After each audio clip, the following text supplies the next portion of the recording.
My name is William. I'm 16 years old, and until a week ago, I spent my days on construction sites, hauling lumber and steel. I wasn't some kid who spent his time in prayer. To be honest, I thought Christianity was a fairy tale for people who weren't strong enough to face the world on their own. I didn't need a savior. I needed a paycheck and a plan. But on January 20th, 2026, my plan didn't matter anymore. It was a Tuesday morning, cold and gray. We were working on a high-rise frame when a support beam buckled. I remember the sound of screeching metal, a high-pitched groan that vibrated in my teeth.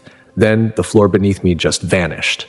I fell 40 feet, hitting the concrete below before I could even scream. Before that moment, my life was simple. I had dropped out of school because I felt like I was wasting my time sitting in a classroom when there was money to be made. I wanted to prove I was a man. My parents didn't like it, but they couldn't stop me. Every morning, I'd wake up at 5, put on my heavy boots, and head out into the cold. I loved the smell of diesel and sawdust.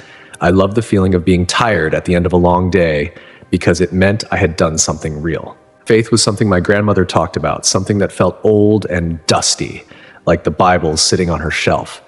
When she told me she was praying for me, I'd just nod and smile, thinking it was a nice gesture for someone who didn't have anything else to do. I believed in what I could touch. I believed in the hammer in my hand and the money in my pocket. To me, God was just a word people used when they were scared or when they needed someone to blame for their problems. I thought I was in control of my own life, and that was enough for me. The morning of the accident started like any other. The air was biting, and the sky was that dull shade of white that makes everything look lonely. I was working with a crew of guys twice my age. We were joking around, drinking coffee out of thermos lids, and talking about what we were going to do with our bonuses. There was a guy there, an older man named Elias, who always wore a small wooden cross around his neck.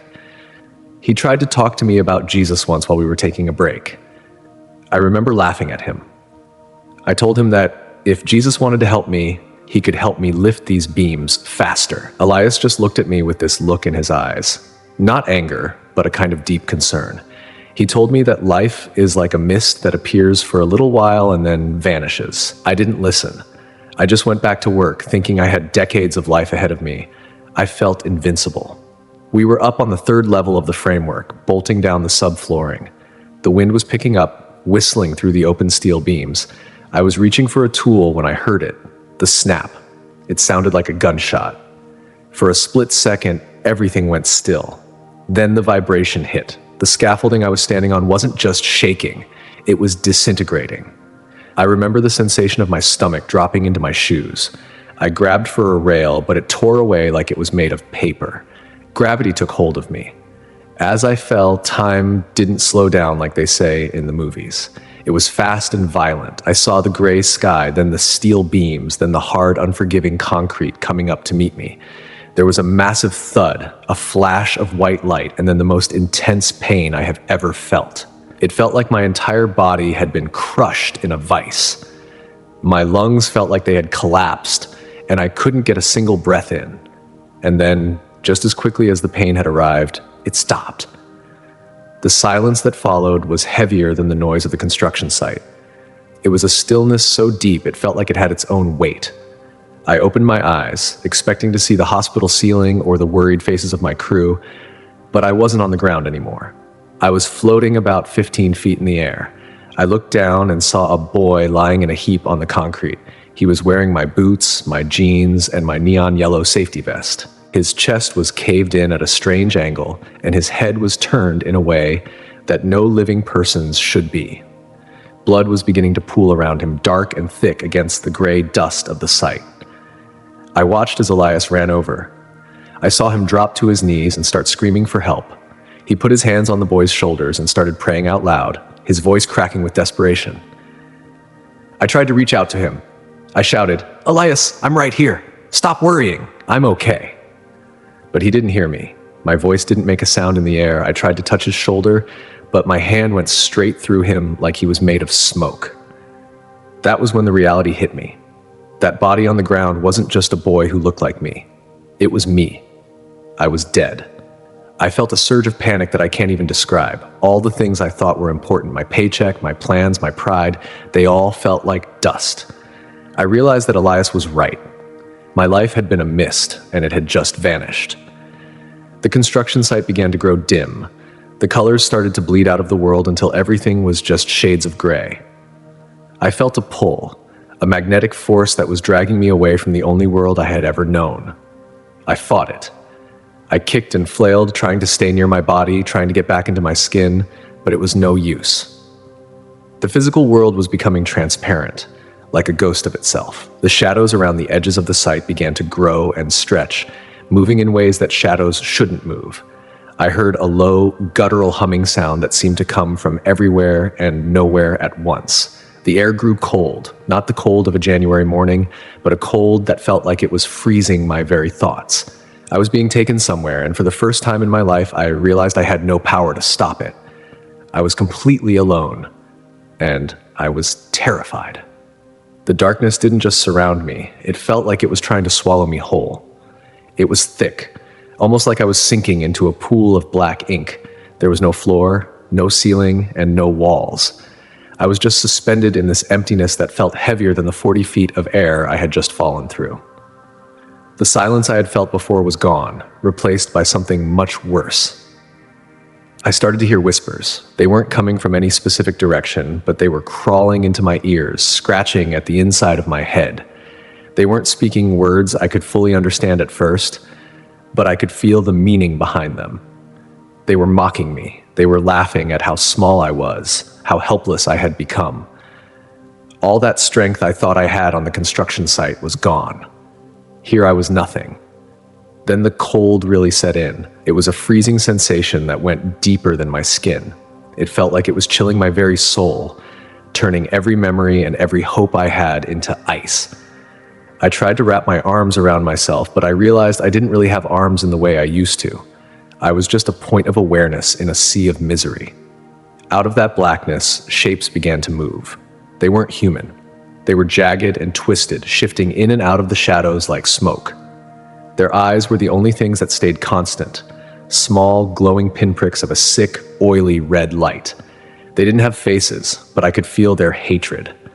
It was a pure, ancient hatred for anything that had ever lived. They started to circle me, getting closer and closer. Every time one of those shapes passed near me, I felt a jolt of pure terror, like 1,000 volts of electricity made of fear. I realized then that these were the things I had joked about. I had called people weak for believing in demons and hell, but now I was staring into the eyes of things that had been waiting for me my whole life. They knew me. That was the most terrifying part. They whispered about the times I had lied to my parents, the times I had been cruel to kids at school just to look tough, and the way I had walked through life thinking I was the center of the universe. They claimed me. One of them reached out a jagged limb, and where it touched me, it felt like my spirit was being seared by dry ice. I wanted to scream, to beg for another chance, but my voice was trapped in my throat. I was falling into a pit that had no bottom, and I knew that once I hit the center of that darkness, I would never come back. Just when I thought the darkness was going to crush me completely, a light appeared. It didn't start small, it exploded into the void. It was so bright and so white that it felt like a physical force. The shadows didn't just move away, they shrieked in a sound that felt like metal grinding against metal, and they dissolved into nothing. The light wasn't like a flashlight or the sun. It was alive. It had a weight to it, a warmth that started to thaw out the icy terror that had frozen my heart. In the center of that light, I saw a figure. I didn't need anyone to tell me who it was. I knew. I fell to where my knees should have been, though there was no ground to catch me. I felt a sense of shame so deep it made the pain of my accident seem like a mosquito bite. I wanted to hide. I wanted to bury my face in the darkness and disappear because, standing in that light, I saw exactly how dirty I was. I saw every selfish thought I'd ever had, every time I'd used someone, and every moment I'd spent ignoring the God who had given me every breath I'd ever taken. I was terrified that he was going to look at me and finish what the darkness had started. But when I finally looked up, I didn't see an angry judge looking to crush me. I saw a man who looked like he carried the weight of the whole world on his shoulders.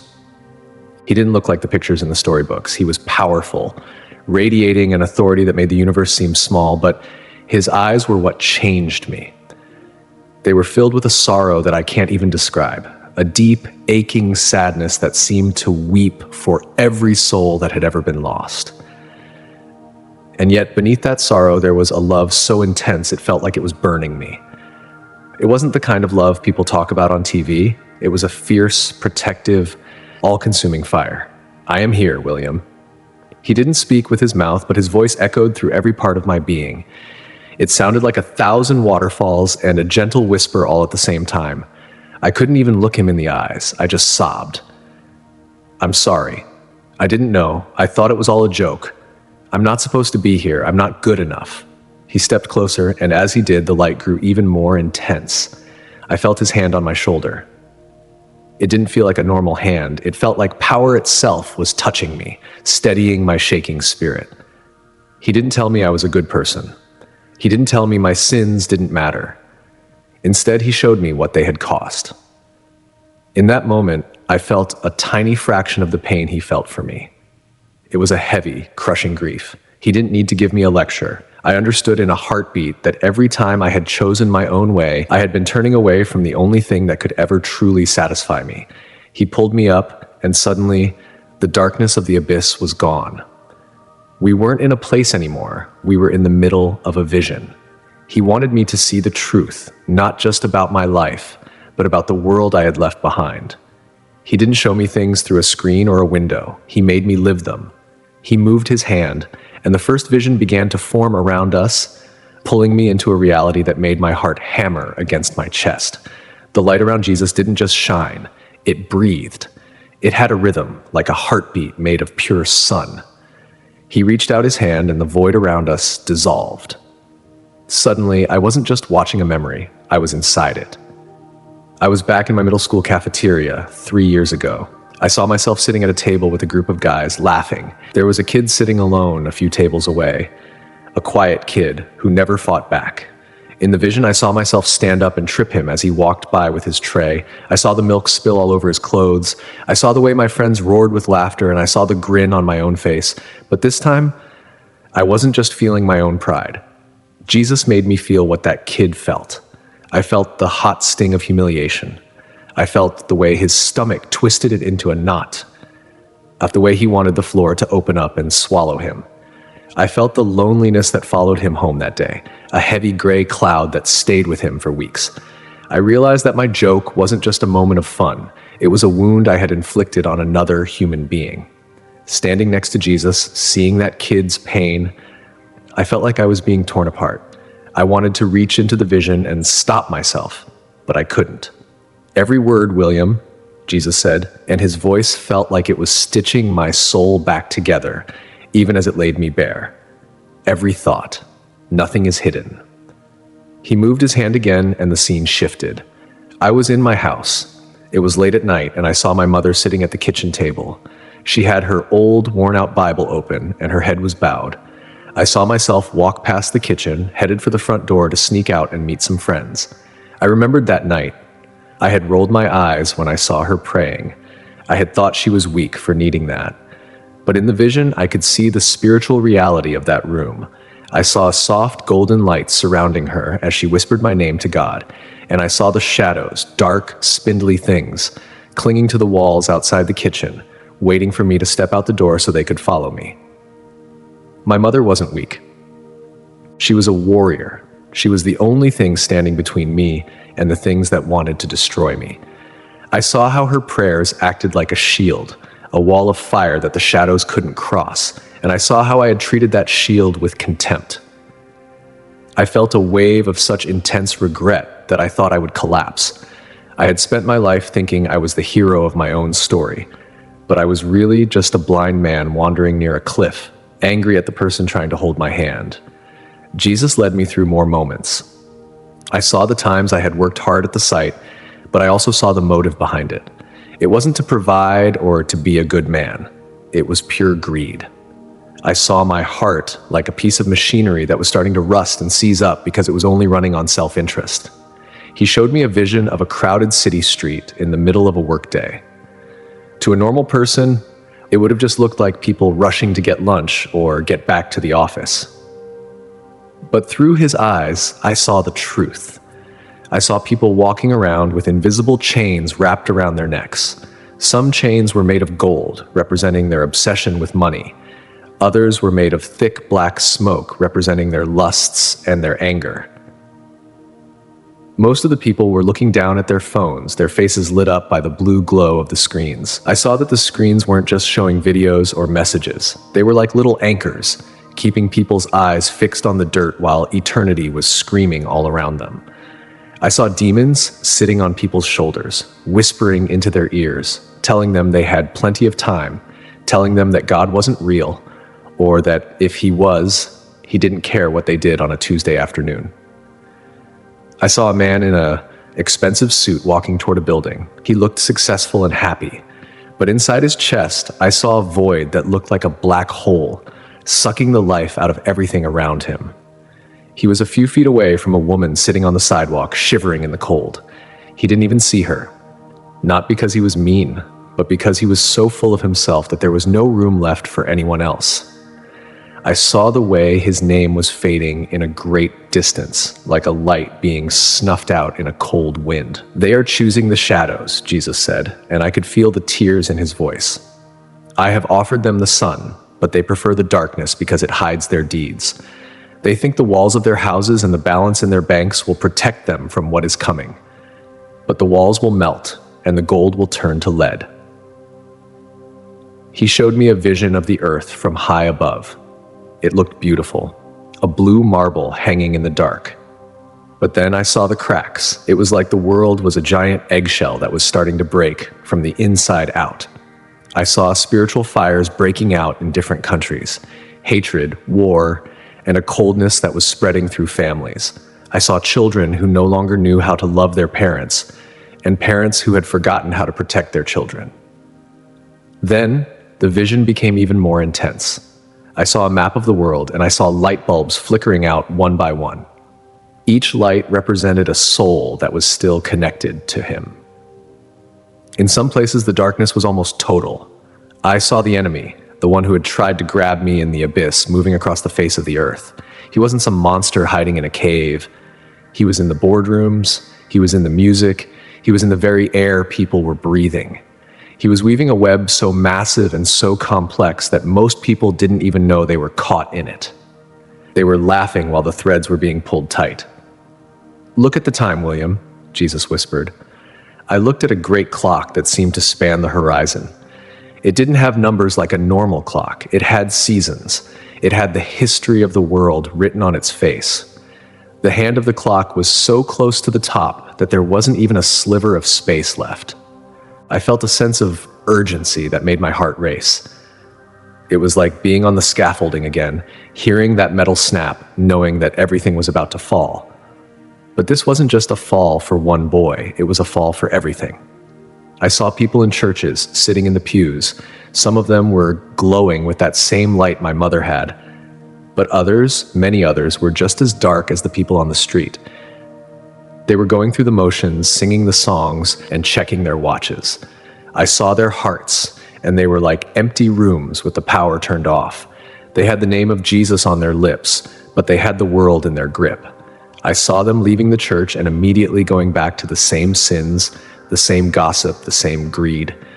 They thought they were safe because they had sat in a building for an hour, but they were standing on the same crumbling scaffolding I had fallen from. "The door is closing," Jesus said again, and this time the words shook the very foundations of the vision. "The invitation has been sent. The feast is ready, but the guests are making excuses. They say, 'I have a field to buy,' or 'I have a life to live.' They do not realize that the life they are clinging to is already dead." He turned me away from the earth and toward a place where the air grew thin and cold.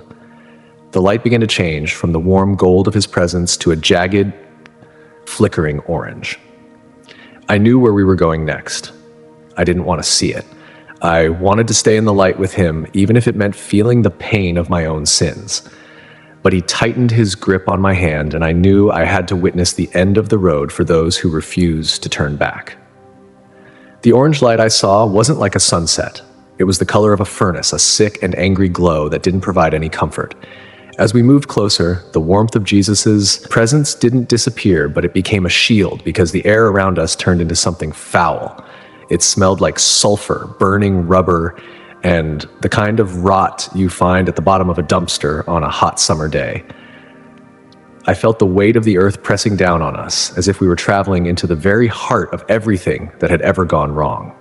Then, the ground beneath us, if you can even call it ground, opened up. We were standing on a ledge overlooking a vast, jagged canyon that seemed to go on forever. This wasn't just a pit, it was a kingdom of misery. I saw fires, but they weren't like the fires we used to stay warm or cook food. These were dark fires. They gave off a dim, flickering light, but they didn't have any brightness to them. They were like liquid pain. And the strangest thing was that right next to these lakes of fire, there were plains of ice so cold they looked like jagged glass. I saw people wandering through both, their bodies moving like they were made of heavy lead. I heard the sounds then. It wasn't just screaming. It was the sound of a billion voices all realizing at the exact same time that they had made a mistake they could never fix. It was a low, constant moan of if only. I heard people whispering, if only I had listened, if only I hadn't been so proud, if only I had one more minute. It was the sound of absolute hopelessness. In the world, even in the worst hospital or the darkest prison, there is always a tiny shred of hope that tomorrow might be better. But here, the word tomorrow didn't exist. There was only an endless, crushing now. Jesus held my hand tighter as we descended into the canyon. They chose the distance, William, he said, and his voice was the only beautiful thing in that terrible place. I am the source of all light, all joy, and all peace. When they spent their lives pushing me away, they were choosing a place where none of those things exist. This is the natural end of a life lived for oneself. We passed a man who was sitting on a rock, staring at his hands. He looked normal, like someone you'd see at a grocery store.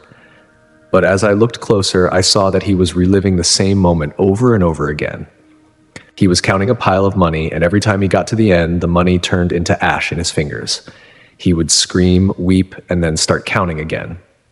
He had spent his whole life loving his wealth more than people and more than God, and now he had exactly what he wanted, his wealth and nothing else.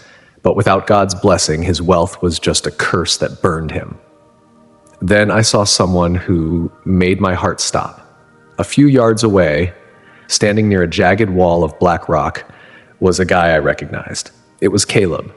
He had been a grade above me in school, a fast-talking kid who had a car that everyone envied. He had died in a high-speed crash last July. I remembered the funeral, the flowers, the crying, the people saying he was in a better place. But Caleb wasn't in a better place. He looked older, his face lined with a kind of exhaustion that no sleep could ever fix. He was reaching out his arms, his fingers clawing at the empty air. He wasn't even looking at the fire or the demons that were prowling in the shadows. He was looking up, his eyes fixed on a distant point of light that he could never reach. "William," he whispered.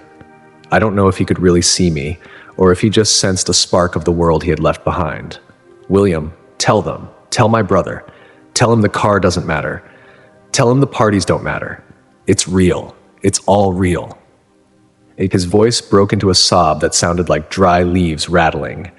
I wanted to reach out to him. I wanted to grab him and pull him into the light with Jesus. I started to move toward him, but the air became like a wall of thick, oily smoke. I couldn't move an inch closer. I looked at Jesus, my eyes begging him to do something. Jesus looked at Caleb with a grief so deep it made the fires around us look small. "I knocked on his door 1,000 times, Jesus said softly. I spoke to him through the wind, through his mother's voice, through the very breath in his lungs, but he told me to go away. He said he had plenty of time. He said he wanted to be the king of his own life. Now, he has his kingdom, but he is a king of nothing." As we moved away, I saw the demons again. They were more vivid here. They weren't just shadows, they were monstrous beings that looked like a mixture of insects and rotted meat. They weren't punishing the people because they were told to. They were doing it because they hated anything that had been made in the image of God. They mocked the people, mimicking the things they had loved in life. I saw a demon holding a phantom bottle of alcohol just out of reach of a man who was dying of thirst. I saw another demon whispering lies into the ear of a woman, telling her that her children had forgotten her and that God laughed at her pain. Then the atmosphere changed. A bright, beautiful light began to shine from a high ridge. It was a golden, shimmering glow that looked almost like the light surrounding Jesus. I saw a crowd of people running toward it, their faces filled with a desperate relief. They thought they had found a way out. They thought an angel had come to save them. In the middle of that light stood a being that was stunningly beautiful. He had long, flowing hair that looked like spun silk and wings that shimmered like pearls. His voice was like music, sweet and tempting. "Come to me," he called out. "I am the one who understands you. I am the one who won't judge you. Follow me, and I will give you the life you always wanted." The people threw themselves at his feet, weeping with joy. But as I watched, Jesus moved his hand, and the filter of that place was stripped away. The golden light turned into a sickly, puke-green haze. The beautiful being didn't have wings of pearl. He had leathery, tattered skin that hung off a frame of rusted iron. His face wasn't beautiful. It was a mask of pure malice that was melting away to reveal a skull with burning red eyes. This was the devil, the angel of light, the great deceiver. He wasn't leading those people to safety. He was leading them toward a deeper part of the canyon where the darkness was absolute. He looked up and saw us standing there. For a split second, his mask of beauty returned, and he tried to tempt me with a look of fake kindness. But then he saw Jesus, and he recoiled like a snake that had been stepped on. He let out a hiss that shook the canyon walls, a sound filled with terror and ancient, defeated rage. He knew he was a loser. He knew his time was almost over, and that only made him more desperate to drag as many people down with him as possible. He uses what they love to destroy them, Jesus explained. If they love pleasure, he gives them a poison that tastes like honey. If they love power, he gives them a throne made of glass. He doesn't need to force them. He only needs to lie to them, and they do the rest themselves. They follow the beauty they think they see, never realizing it is just a shroud over a grave. I felt sick. I had spent my life thinking that being bad was just about breaking rules. I didn't realize that it was about being fooled by a monster who wanted to eat my soul. I looked at the millions of people in that canyon, and I realized that none of them had planned to be there. They had all just been busy. They had all just been living their lives. They had all just been waiting for a later that never came. Jesus turned me away from the canyon. The orange glow began to fade, but the screams stayed with me, echoing in my mind. He began to lead me upward, but we weren't going back to the earth yet. There was something else I had to see, something that would show me the difference between being a good person and being a person who truly belonged to him. The heavy, suffocating smell of the canyon began to lift as we rose. The jagged orange light faded, replaced by a clarity that was almost blinding. It wasn't just bright, it was clean.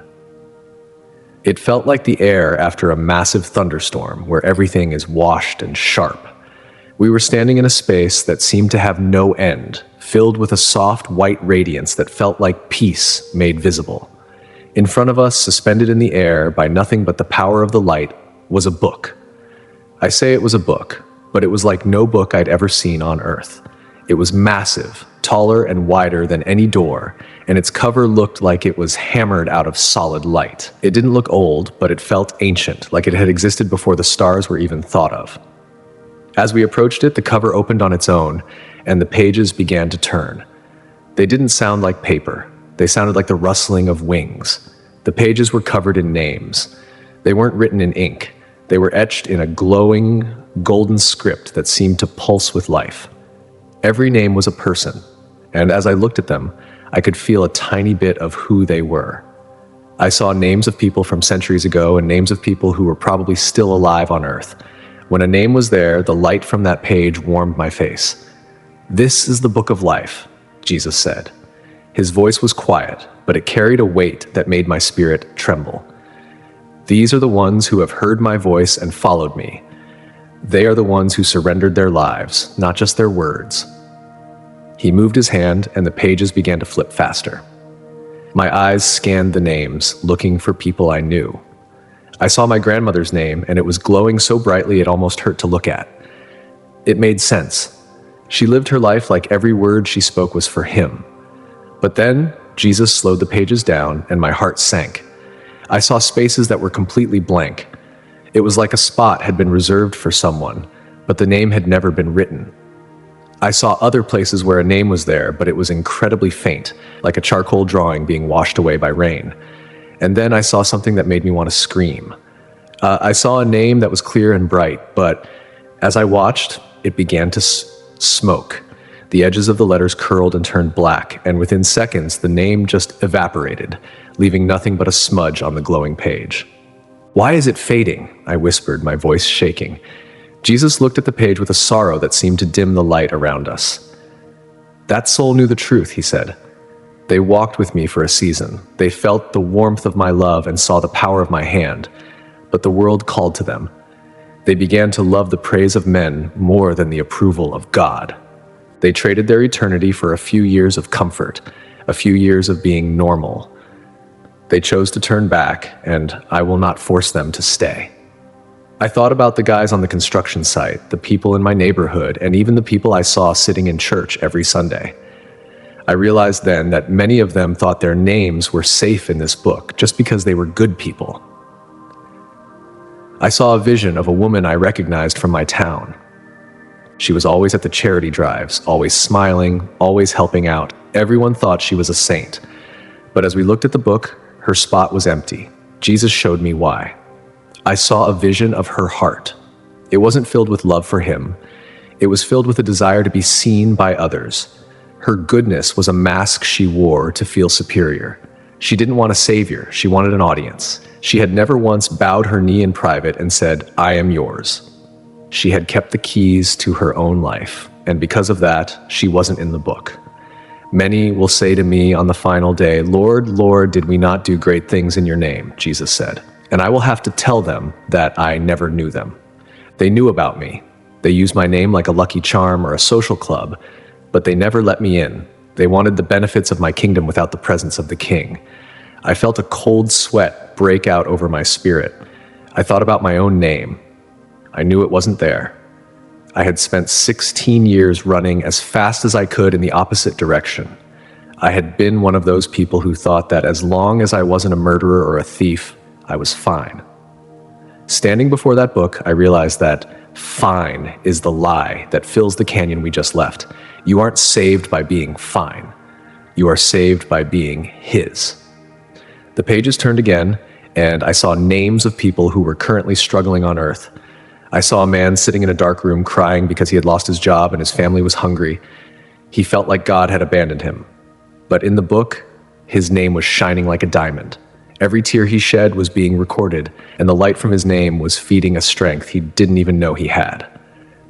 I saw that the book wasn't just a list, it was a testament to a relationship. Then, Jesus showed me a vision of the near future involving this book. I saw a moment where the book was being closed. It wasn't being slammed shut in anger, but it was being closed with a finality that made the whole universe hold its breath. I saw people running toward the book, screaming, trying to reach the pages, trying to find a pen, trying to do anything to get their names on the list, but their hands passed through the book like it was made of shadow. The time for writing was over. I saw the faces of people who had spent their whole lives saying, "I'll get right with God later." I saw a young man who thought he'd wait until he was old and had his fun. I saw a woman who thought she'd wait until her kids were grown. I saw a businessman who thought he'd wait until he retired. All of them were standing there, staring at a closed cover, realizing that later had arrived and it was too late. "The ink is drying, William," Jesus whispered. "The world is distracted. They are arguing about politics. They are chasing after fame. They are building monuments to themselves that will crumble in an instant. They do not see that the hand is moving to close the book forever." He looked at me, and I felt like he was reading the very fibers of my soul. "I am sending you back so that you can tell them that the spaces are still there. The names can still be written. But they must come now. They must give me their hearts, not just their Sunday mornings. They must surrender the throne they have built for themselves." The vision of the book began to blur, and the quiet radiance of the hall started to ripple like water. I felt a sense of heavy responsibility settling on me. I wasn't just a kid who had an accident anymore. I was a witness to the ledger of eternity. But before I could go back, there was one more thing I had to see. I had to see the finality of the choice, the glory of what is waiting for those who are in the book, and the moment the trumpet finally sounds. The radiance of the book of life didn't just fade, it transformed. The white space around us began to fill with colors I don't have names for, colors that felt like music and tasted like pure, cold water. But as beautiful as it was, I could feel a tension in the air, like the moment before a massive thunderstorm breaks, when the sky turns green and every bird goes silent. Jesus took my hand again, and we weren't in that quiet hall anymore. We were standing on a high, golden ridge, looking out over a horizon that stretched into forever. Below us, I saw the world, but it wasn't the world as I knew it. It was like I was seeing the spiritual and the physical at the same time. I saw cities, massive, sprawling forests of concrete and glass.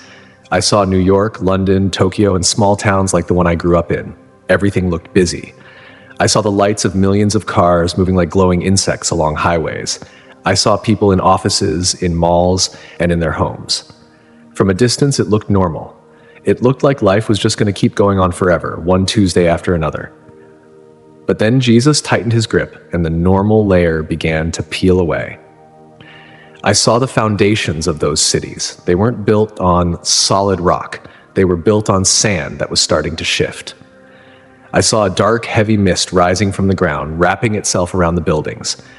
This mist was made of every lie, every act of violence, and every moment of cold-heartedness the world had ever produced. It was getting thicker by the second. I saw the earth itself groaning. It wasn't just a metaphor. I could hear the planet crying out like an animal caught in a trap, exhausted and hurting. The creation knows, Jesus said, and his voice vibrated through the golden ridge we stood on. The earth knows its king is near. It is tired of the blood that has been spilled on its soil. It is tired of the greed that tears at its heart. It is ready for the end of the night. Then I saw the first signs of the destruction. I saw a city, one of those famous, glittering places, and suddenly the ground began to ripple like water. It wasn't just an earthquake. It was like the earth was trying to vomit out the sin that had been built upon it. Buildings that men had spent years constructing, things they thought were monuments to their own greatness, crumbled into dust in heartbeats. I saw people running into the streets, their hands over their heads, their faces masks of pure shock. They were looking at their phones, but the screens were dead. They were screaming into the air, but there was no one to answer. I saw a vision of a great wall of water rising out of the ocean, taller than the highest skyscraper. It moved with a sound like 1,000 freight trains, a roar of pure power. I saw islands disappearing in seconds. I saw storms that didn't just bring rain, but fire, hailstones that burned like coals. It was like nature had finally lost its patience. The systems the world relied on, the electricity, the internet, the supply lines I used to see trucks hauling for, they all snapped like dry twigs. But the most terrifying part wasn't the physical destruction. It was the faces of the people. I saw a man standing on a balcony as his world fell apart. He wasn't praying, he was cursing. He was shaking his fist at the sky, his heart so hardened by years of pride that even at the end, he wouldn't bow. I saw others who were paralyzed by a fear so deep they couldn't even move. They were realizing all at once that everything they had worked for, the promotions, the cars, the houses, was worth nothing. It was all burning, and they had nothing else to hold on to. "Look up, William," Jesus commanded. I turned my eyes away from the crumbling world and looked toward the highest point of the heavens. There, standing on a rampart of light that made the sun look like a candle, was a being of terrifying beauty. I knew it was the angel Gabriel. He was massive, his wings spreading across the sky like curtains of aurora borealis. In his hands, he held a long silver trumpet. It wasn't like any instrument I'd seen on Earth. It looked like it was made of captured lightning. The angel wasn't moving. He was perfectly still, his eyes fixed on Jesus, waiting for the signal. The air around him was humming with a frequency that made my very soul vibrate. I could feel that the entire universe was leaning in, waiting for that one single breath. I saw millions of other angels behind him, a vast army that stretched beyond the stars. They weren't soft or gentle. They were warriors, their swords made of white fire, their faces set with a holy ferocity. They were ready to reclaim what belonged to their king. "The moment is here," Jesus said, and his voice was a mixture of triumph and a deep, lingering sadness for those who would be left behind. "The door is closing, William. The time of grace, where a man can simply turn and be saved, is drawing to its final seconds. When that trumpet sounds, the choice is made forever. There will be no more later. There will be no more tomorrow." I saw a vision of a door, a massive, ancient wooden door with iron hinges that looked like they had been forged in the center of a star. It was standing open, and a warm, inviting light was pouring out of it. I saw people streaming toward it, people of every race, every age, people who had suffered, people who had been mocked for their faith. As they stepped through, their faces changed. The wrinkles of age vanished, the scars of disease disappeared, and the weight of the world fell off their shoulders. They were going home, but the door was slowly, steadily swinging shut. I could hear the heavy groan of the hinges. I saw people just a few feet away, distracted by the shiny things on the ground, by their own reflection in a mirror, or by an argument they were having with a neighbor. They didn't see the door. They didn't hear the groan of the iron. They thought they had all the time in the world. "Tell them to stop looking down," Jesus whispered, his hand resting on my head. "Tell them to look at the horizon. The king is at the gates, and the gates are almost closed." The vision of the crumbling world and the waiting angel began to pull back, like a camera zooming out. I felt a sense of panic rising in me. I wanted to stay and watch. I wanted to shout at the people on the ground to run for the door. I wanted to tell the man on the balcony to drop his pride and fall on his knees. But the golden ridge was dissolving, and the light was changing once again. We were moving toward the final part of my journey, toward the place where the light is so pure that nothing hidden can survive. The light didn't just change, it became a place. As we moved away from the vision of the crumbling world, we began to approach something that made everything I had seen so far look like a shadow.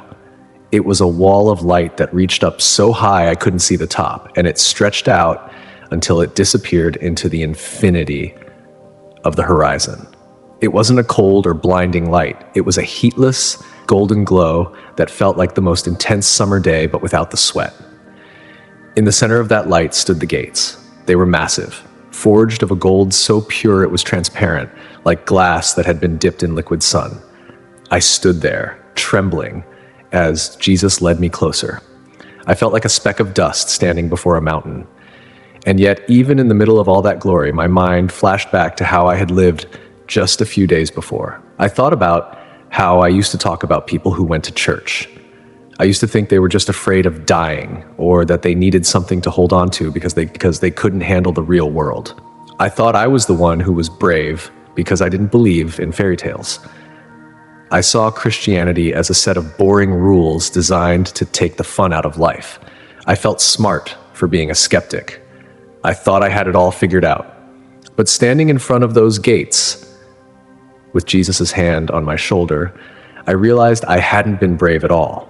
I had been a coward. I had been hiding from the truth because the truth meant I wasn't the boss. I had traded the glory I was seeing now for the fun of a weekend and the pride of a paycheck. I felt the weight of my own stupidity, and it was a heavy, bitter pill to swallow. "Do you see, William?" Jesus asked. He didn't say it to mock me. He said it with a kindness that made me cry even harder. I saw people approaching the gates. It was like a great river of souls.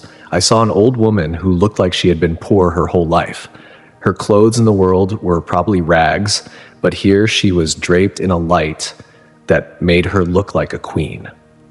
As she reached the gates, they didn't just open, they sang.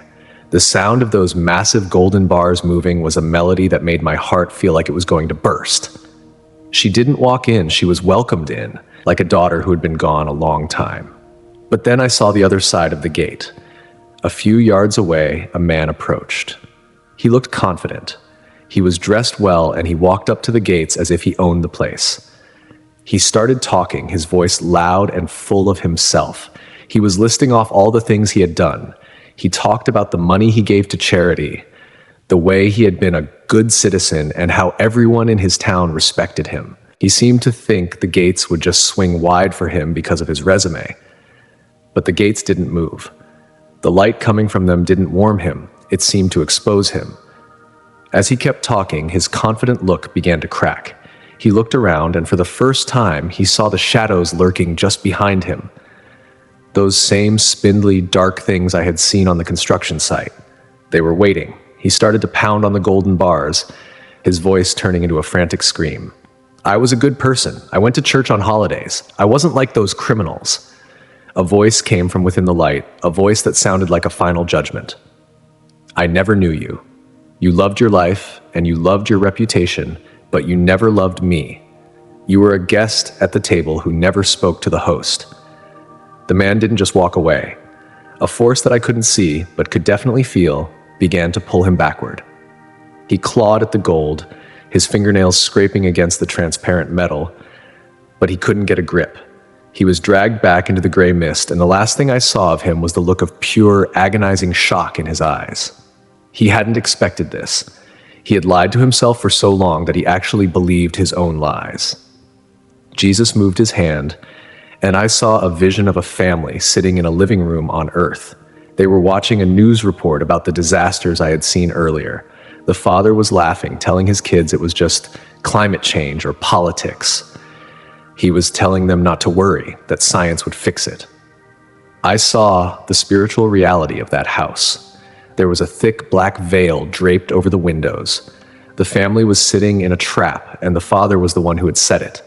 He thought he was protecting them, but he was leading them straight to the canyon of if only. I saw another vision, this one of a young girl, maybe no older than 12. She was in a hospital bed, very sick. Her parents were crying, but she was smiling. She was whispering to them about a man she had seen in her dreams, a man with scars on his hands who told her she was going to be okay. I saw the light in that room. It was the same light that was coming from the gates. The demons were trying to get in, but they were being held back by a circle of fire. That little girl knew more about the real world than the most famous scientist on Earth. She was ready. The gates are for the children, William, Jesus said, not for those who are young in years, but for those who are humble in heart, those who know they need a father. The proud will always find the gate locked, not because I want it to be, but because their pride is too wide to fit through the opening. He showed me a vision of the gates closing. It wasn't a fast slam, it was a slow, majestic movement. But as the gap grew smaller, the panic in the air grew louder. I saw millions of people who had spent their lives mocking the fairy tale suddenly realizing that the story was true. They were running from the rising water and the falling fire, trying to reach the light. But the light was retreating. The day of the invitation was over, and the night of the consequences had begun. I saw the angel Gabriel again. He had the trumpet to his lips now. His chest was expanded, filled with the breath of God. Every angel in the army had their sword drawn. The sky wasn't blue or black anymore. It was a shimmering white, the color of a holy war. I am sending you back, William, Jesus said, and his voice felt like it was pulling me away from the gates. I didn't want to go. The heat of the gold is the peace of the air. It was everything I had never known I wanted. You have seen the book. You have seen the pit, you have seen the gates, you have seen the end. You must tell them that the king is not just a character in a book. He is the one who holds their next heartbeat in his hand. I felt the golden ridge begin to dissolve. The transparent gold of the gates started to blur into a haze of light. The peace was being replaced by the heavy, thick air of the world I had left. I looked at Jesus one last time, and I saw his eyes. They weren't just sad anymore. They were blazing with a fire that said the time for talking was almost over. The pull away from the gates was like being caught in a massive tide. One second I was bathed in the warmth of eternity, and the next I was falling through layers of cold gray clouds. The peace didn't vanish all at once. It felt like it was being stripped away from me, piece by piece, until the weight of the world returned. It was a crushing sensation, like someone was piling lead weights on my chest. I felt my lungs again, not the easy, light breath of the spirit, but the heavy, laboring struggle of a body that had been broken. Then there was the noise. The construction site didn't come back quietly. It hit me like a physical blow. I heard the sirens, the frantic shouting of the paramedics, and the rhythmic thumping of someone doing chest compressions on me. Every rib felt like it was being snapped in half. I tried to scream, to tell them to stop, but my throat was filled with the taste of copper and dust. I saw a flash of blue and red lights against the gray sky, and then everything went black again. I woke up properly in a hospital bed. The lights in the room were a harsh, clinical white, but they were nothing compared to the light of Jesus. They felt fake and thin. I could hear the steady beep of a heart monitor, a sound that reminded me of the clock I had seen in the vision. Every beep was a second gone. Every beep was the door closing just a little bit more. A nurse rushed in when she saw me moving. She was saying things like miracle and lucky, but those words felt like sand in my ears. I wasn't lucky. I was a witness. I looked at her, and for a second my vision shifted. I didn't just see a woman in scrubs. I saw the same spiritual reality Jesus had shown me. I saw the stress and the worry wrapped around her like a tangled net. I saw the way she was living for her next day off. Her mind 1,000 miles away from the fact that she was standing in a room with someone who had just seen the edge of the world. "How long?" I managed to croak out. My voice sounded like it was coming from a different person. "You were gone for 3 minutes on the site, William," she said, her voice gentle. 3 minutes without a pulse. We didn't think you were coming back. 3 minutes. In the world, 3 minutes is enough time to boil an egg or walk to the corner store. But in those 3 minutes, I had traveled further than any astronaut. I had seen the history of my own mistakes and the future of the entire planet. I felt a sense of panic that made me try to sit up, but the pain in my chest pinned me back down. I had to tell them. I had to tell Elias, my mother, the doctors, everyone. The days that followed were a blur of pain and spiritual warfare. I thought that once I came back, the demons would stay in the pit where they belonged. I was wrong. The enemy doesn't want the truth to get out. The first night I was alone in that hospital room, the shadows started to move. It wasn't my imagination. I saw them in the corners, those jagged, shifting shapes of hatred. They didn't have the power to touch me because I still felt the warmth of Jesus' hand on my shoulder, but they whispered. They told me it was all a dream. They told me I had just suffered brain damage from the fall. They said nobody will believe a 16-year-old dropout. They'll think you're crazy. Just be quiet and go back to your life. I realized then that the biggest lie the enemy tells isn't that God doesn't exist. It's that God doesn't matter. He wants us to think that the spiritual world is a movie we can turn off when we get bored, but I couldn't turn it off. I could still smell the sulfur of the canyon and hear the song of the gates. My mother came to see me, her eyes red from crying. When I tried to tell her, she just hushed me and told me to rest. She thought I was traumatized. I grabbed her hand, I probably squeezed too hard, and I told her about the vision of her praying in the kitchen. I told her about the light I saw around her. She stopped breathing for a second, and then she just broke down.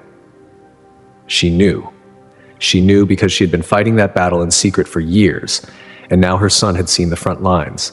But most people weren't like my mom. I saw my friends from the crew a few days later. They brought me magazines and joked about how I was too tough to die. I tried to tell them. I told them about Caleb. I told them about the car and the regret I saw in his eyes. The room went silent. They looked at each other with that "he's lost it" look. One of them made a joke to break the tension, and they started talking about a game that was on that night. I felt a wave of anger, but then I remembered Jesus' eyes. He didn't look at the distracted people with anger. He looked at them with a sorrow that could drown the world. I realized that my friends weren't trying to be mean. They were just blind. They were caught in the web. They thought that as long as they had their beer and their sports and their jobs, they were safe. They didn't see the sand shifting under the foundation of the hospital. I spent hours staring at the ceiling, thinking about the book of life. I thought about the names fading. I realized that the middle ground is the most dangerous place to be. It's for the people who think they are okay because they aren't evil. But the book doesn't have a section for okay people. It only has the names of those who belong to the king. I felt a heavy, burning fire in my gut. I wasn't given a second chance so I could go back to hauling lumber. I was given a second chance to be a megaphone. I started writing things down on the back of my medical forms. I wrote about the angel of light and how he uses beauty to hide the rot. I wrote about the clock and how the hand is touching the top. I realized that my accident on January 20th was a mercy. If I had died and stayed dead, I knew exactly where I would be right now. I would be in that canyon, reliving my own pride forever. The thought of it made me shake so hard the bed rattled. Now it's January 27, 2026. I've been out of surgery for a while, and the doctors say I'll walk again, though it'll take time. But I don't care about walking. I care about running toward anyone who will listen. The shadows still whisper and the world still mocks, but they don't have the final word. I saw the final word. It's written in a golden script that makes the sun look dim. I know that for many people reading this, it sounds like an impossible story. You might think I'm just a kid who hit his head too hard, but I'm asking you to look at the world around you. Can't you feel the tension? Can't you see that the things we used to rely on are starting to fail? That's not just life. That's the groan of the earth. That's the iron hinges of the door starting to move. I didn't come back to entertain you. I came back to warn you.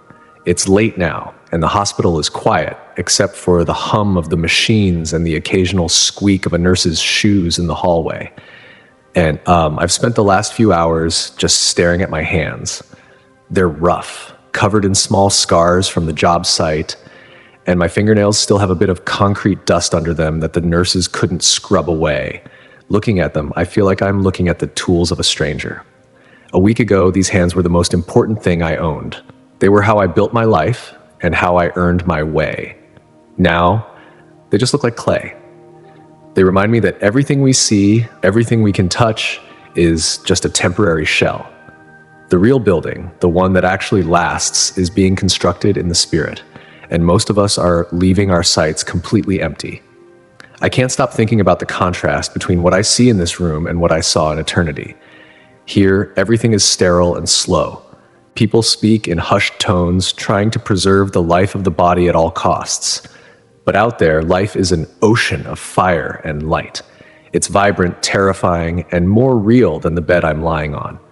I look at the television mounted on the wall, showing people arguing about things that seem so small now. Celebrity scandals, political debates, the price of gas. It's like watching people argue over the color of the napkins on a sinking ship. They don't know that the hull has already been breached. They don't know that the trumpet is already at the angel's lips.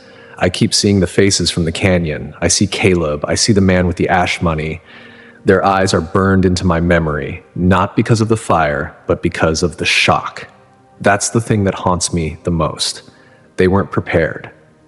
They lived their whole lives thinking that the spiritual world was a secondary thing, a maybe or a someday.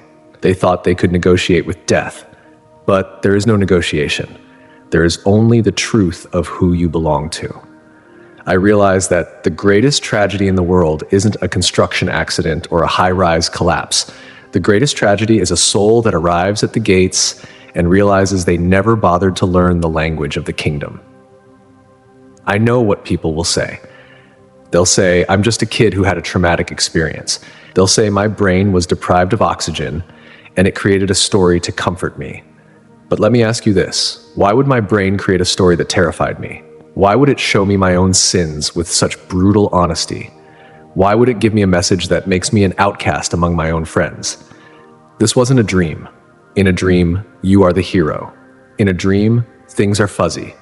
But this was sharper than a diamond. The love I felt from Jesus was so intense it should have melted me, and the holiness of that place made my good life look like a pile of filthy rags. Jesus didn't send me back because I'm special. He didn't send me back because I'm a better worker than the other guys on the crew. He sent me back because he is merciful and he is trying to reach you. He is using a 16-year-old with a broken chest to shout a warning into a world that has its ears plugged with noise. He told me the door is closing. I didn't see a date on a calendar for the final day, but I felt the weight of the moment. I felt the hinges moving. I saw the names fading. The time of later is gone. We are living in the final seconds of the now. Every time I close my eyes, I see that book of life. I think about your name. Is it glowing with that golden light, or is it a smudge that's about to evaporate? You might go to church. You might be a good person. You might even think you believe in God. But do you know him? If you stood where I stood in that white-hot light that sees through every excuse, would he recognize your voice, or would you be a stranger to him? These are the only questions that matter. Everything else, your job, your house, your plans for the summer, is just dust waiting to be blown away by the wind of the end. I don't care if you think I'm crazy. I don't care if you laugh. I did what I was told to do. I've told you about the darkness that's coming, the deceiver who looks like an angel, and the king who is standing at the door. I've told you about the canyon of regret and the gates of gold.